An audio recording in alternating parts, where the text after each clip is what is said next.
একপাশে গৃহস্থলীর আসবাবপত্র, অন্য পাশে অসহায়ভাবে দাঁড়িয়ে মা ও সন্তানরা। যে বাড়িতে প্রায় এক দশক ধরে বসবাস করছেন, সেই বাড়ি ছেড়ে এখন অনিশ্চিত ভবিষ্যতের দিকে পা বাড়াতে বাধ্য হয়েছেন পুতুল আক্তার। কিশোরগঞ্জের অষ্টগ্রাম থেকে মোহাম্মদ রুবেল মিয়ার তথ্যচিত্রে বিস্তারিত। সরেজমিনে গিয়ে জানা যায়, কিশোরগঞ্জের অষ্টগ্রাম সদর ইউনিয়নে জমি নিয়ে বিরোধকে কেন্দ্র করে স্থানীয় বিএনপি নেতা সজু মিয়ার বিরুদ্ধে এক পরিবারকে উচ্ছেদের অভিযোগ উঠেছে। ভুক্তভোগী পুতুল আক্তারের দাবি, ২০১৫ সালে সজু মিয়া ও তার দুই ভাইয়ের কাছ থেকে একটি পুরাতন ভবনসহ ৩% জমি ক্রয় করে প্রায় এক দশক ধরে সেখানে সন্তানদের নিয়ে বসবাস করছিলেন তিনি। ভুক্তভোগী পুরাতন ভবন ভেঙে নতুন ঘর নির্মাণের উদ্যোগ নিলে জমির সাবেক মালিক সজু মিয়া বাড়ি ছাড়ার চাপ দেন বলে অভিযোগ করেন পুতুল আক্তার। জমি বিক্রিতে রাজি না হওয়ায় ভয়ভীতি ও মানসিক চাপে পরিবারটি বাড়ি ছাড়তে বাধ্য হয়েছে বলে দাবি তার। তবে অভিযোগ অস্বীকার করে অষ্টগ্রাম সদর ইউনিয়ন বিএনপির সাধারণ সম্পাদক সজু মিয়া বলেন, তার বিরুদ্ধে আনা অভিযোগ ভিত্তিহীন। ঘটনাটি এলাকায় আলোচনা সমালোচনার জন্ম দিয়েছে।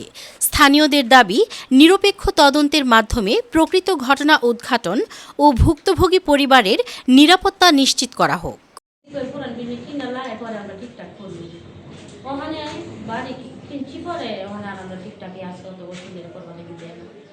আমরা মাসে মাসে পরে আইলই কই টাকা থেকে আইলি টাকাটা নাইট বুঝাই দিয়ে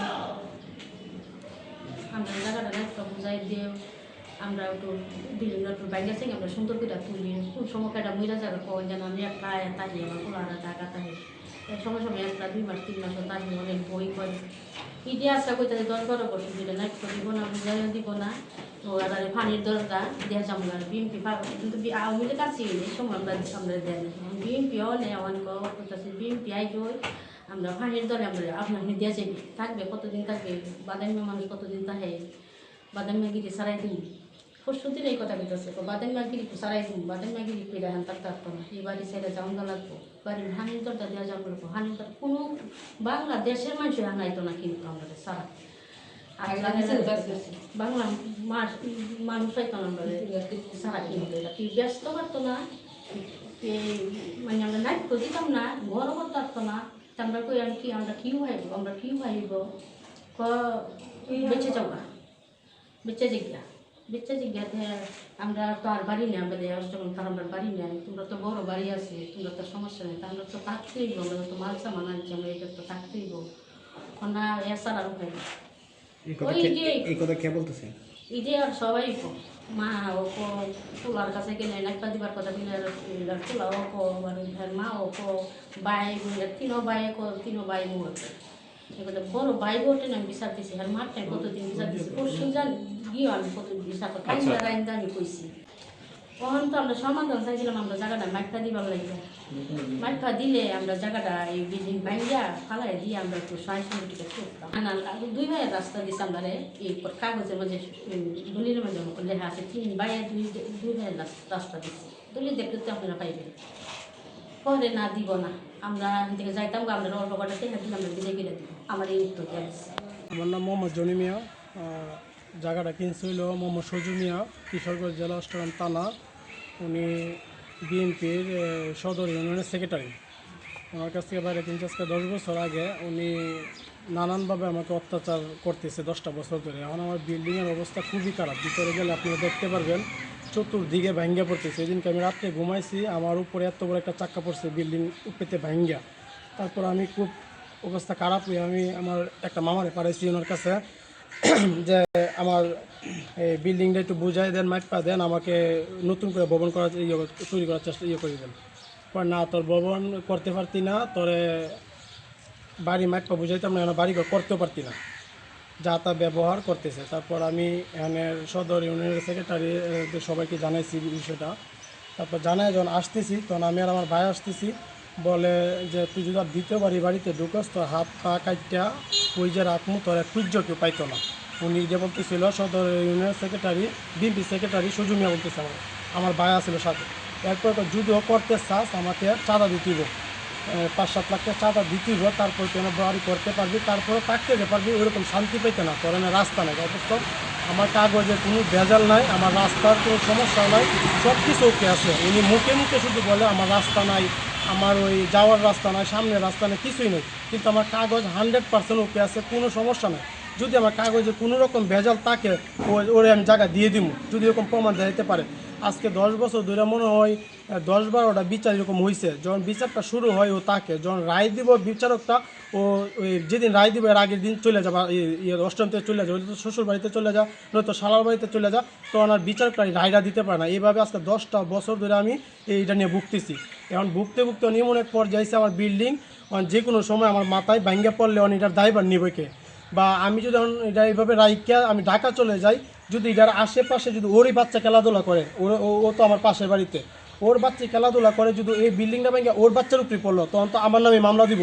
যদি ওর বাড়ি ওর ভাঙ্গা পড়ছে আমার মেয়ের উপরে, এটা মামলাটাও আমাকেই দিব। এখন আমি সবাইকে জানাইছি এবং আপনাদেরকেও জানাইতেছি, আমাদের অষ্টগ্রামের এমপি মহোদয়কে এটা জানাইছি, অবগত করছি। আমি একটু পরে থানাতে জিটি করবো। আমি সদর ইউনিয়ন বিএনপির সেক্রেটারিকে জানাইছি, সভাপতিকে জানাইছি, সবাইকে জানাইছি। এখন আপনি কি চান? আমি চাই আমার যদি কাগজ যদি রিগেল থাকে তাহলে আমারটা সঠিকভাবে বুঝিয়ে দেব। আর যদি রিগেল না থাকে আমি চলে যাবো, আমি আসি মুখে ওরে দিয়া চলে যাবো যদি রিগেল না থাকি। আর যদি রিগেল থাকে আমাদের এমপি মহোদয় বুকের ফজলুর রহমান স্যার, উনি যাতে ওনার কানেও গিয়েছে, উনি যাতে এটা সঠিকভাবে এটার বিচার করে দেয়। আমি মোহাম্মদ তানবির আহমেদ, আমি এই এলাকারই সন্তান।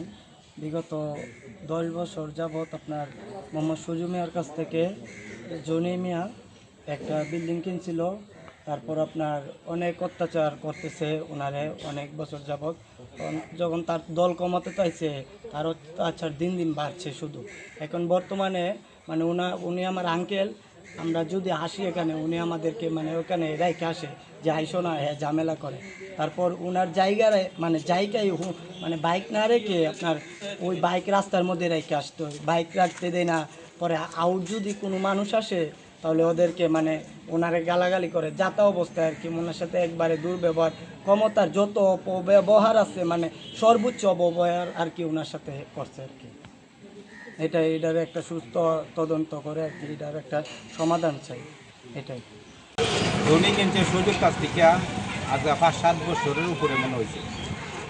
কেনার পর থেকে ঝামেলা লাগিয়ে রয়েছে। এই ঝামেলা বাড়িতে গাড়ি যাবার লাগে না, সাইনবোর্ড লাগাইলে কেরা আমার সাইনবোর্ড লাগাইলে মানে এরা জায়গা কিনছে, এরা তো সাইনবোর্ড লাগাই দিয়ে বিভিন্ন অজুহাত, দুই পায়ে যাবার লাগে না, গাড়ি যাবার লাগে না, কাজ করবার লাগে না, এও আমার বাড়ি নেই, এও আমার বাড়ি না। কিন্তু সুযোগ হয়ে গেছে দলের ক্ষমতায়, অষ্টগ্রাম সদর ইউনিয়নের সেক্রেটারি এগুলা করতেছে। কিন্তু আমরা তো দল করি, আমিও অষ্টগ্রাম জেলা শ্রমিক দলের সাংগঠনিক সম্পাদক। কিন্তু এগুলা তো ঠিক না। এই এলাকার মানুষের সারা মানুষই জানে, কেউ কইতাছে না ডরায়া, কেউ কইতাছে না আপনার শর্মায়া, কেউ লোহায় রাখতেছে, কেউ আবার বলতেও আছে। আমি চাই এটা সমাধান দেওয়া দেন, আপনারা সমাধান দিয়ে দেন, যেমনি ভালো হয় সমাধান দেওয়া দেন। এই কারণে একটা মানুষের জায়গা কিনছে টাকা দিয়া কষ্ট কামায়, কারণ যেমনি সমাধান হয় সমাধান আপনারা দেওয়া দেন। এগুলো আমরা দেখতেছি কালকের থেকে মানুষের দেখতেছে, মানে অফিসারও দেখে গেছে, নেতাবৃন্দ দেখেছে, আমাদের এমপি সাহেব দেখে গেছে, এমপি সাহেবের কাছে অবগত আছে। অষ্টগ্রাম উপজেলা থানা বিএনপি সাধারণ সাংগঠনিক সম্পাদক উনি হেরে নিয়ে এসে এমপির কাছে জবানবন্দি করছে। জাকির হোসেন মুকুল সাহেবও এরা সবাই দেখছে, বিএনপির পুরা মানুষই দেখতেছে। কিন্তু বিএনপির মধ্যে বিএনপির পাওয়ারে জুলুম করা ভালো না, সবাই বলতেছে। আমি যে অভিযোগটা শুনছি, আপনারা বলেন, আপনাদের মাধ্যমে আমি অভিযোগটা শুনছি, ওইটার ব্যাপারে আমি কিছু জানি না। তাদের সাথে আমার কোনো খারাপ সম্পর্ক নাই। তারা বাড়ি কিনছে আমার কাছ থেকে, আমি জায়গা বাড়ি সহ তাদেরকে বুঝিয়ে দিচ্ছে, তারা থাকতেছে আজকে অনেক দিন ধরে কেনার পর থেকে। তাদের সাথে আমার কোনো খারাপ সম্পর্ক নাই, তাদের সাথে আমি কোনো খারাপ ব্যবহারও করি না, এই আমি জানি না। এখন শুনছি, আমি দাওয়াতে গেছি এক জায়গায়, শুনছি যে আপনারা এই আসছেন, এই আমি বাড়ির দাওয়াত খায় আসছি, আইসা শুনে যাবো। আমি কিছু জানি না বিষয়। ওরা বাড়ি কিনছে, ওরার বাড়িতে ওরা থাকবে, ওরা কি করবে না করবে, কি কাজ করবে, মেরামত করে, তো আমার কোনো বাধা দেওয়ার বা কোনো বলারও কিছু নাই। আমি শুনছি তারা বাড়িটা বেচে দিল, বাড়িটা অনেক পুরাতন, আমি কিনি বলো এটা অনেক পুরাতন ছিল। এই বাড়িটা যখন হয় তখন আমাদের গ্রামে শতকরা 95% সনের ঘর ছিল। টিনের ঘর 5% ছিল, তখন বিল্ডিং হয়েছে, এটা অনেক আগে, কিন্তু বিল্ডিংটা ছিল আগের থেকেই পাটা ছাটা। এটা এরা দেখেই কিনছে, এরা আছে ইয়ে করছে। ওরা আজ গতকালকে মাল বাইর করছে, ঢাকা নিয়ে যাবে। আমি দূর থেকে শুনছি পরস্পর। তো ওরা বাড়ির মালামাল, ঘরের মালামাল ঢাকা নেবে না, কারো দেওয়া দেবে না, বিচ্ছা দেবে, তারা আমি বলারও কিছু নাই, বলতে পারি না বা এটা আমি বলতে পারবো না, কারণ তার সাথে আমার কোনো কথা না, এরকম কোনো প্রমাণও দিতে পারবে না, এলাকার মধ্যে কেউ বলতে পারবে না, বা এই কেউ বলতে পারবে তাকে আমি কোনো, তার সাথে আমার কোনো ঝগড়া হয়েছে বা তর্কাতর্কি হয়েছে, কিছুই না, আমি কিছু জানি না। তাদের তো অভিযোগ আপনি নাকি তাদেরকে হুমকি দিয়েছেন, মাথা কল্লা নামায় ফেলাবেন যদি দেখতে আসা এটা যাবে। এটাও হয়তো আমি আপনি খোঁজ নিয়ে দেখেন, যদি এরকম কোনো সাক্ষী প্রমাণে কয় যে আমি এরকম হুমকি দেওয়া থাকি, তাইলে আপনারা যেমনি ভালো হয়, যেটা ভালো হয় আপনারা মিডিয়ার মাধ্যমে জানাবেন।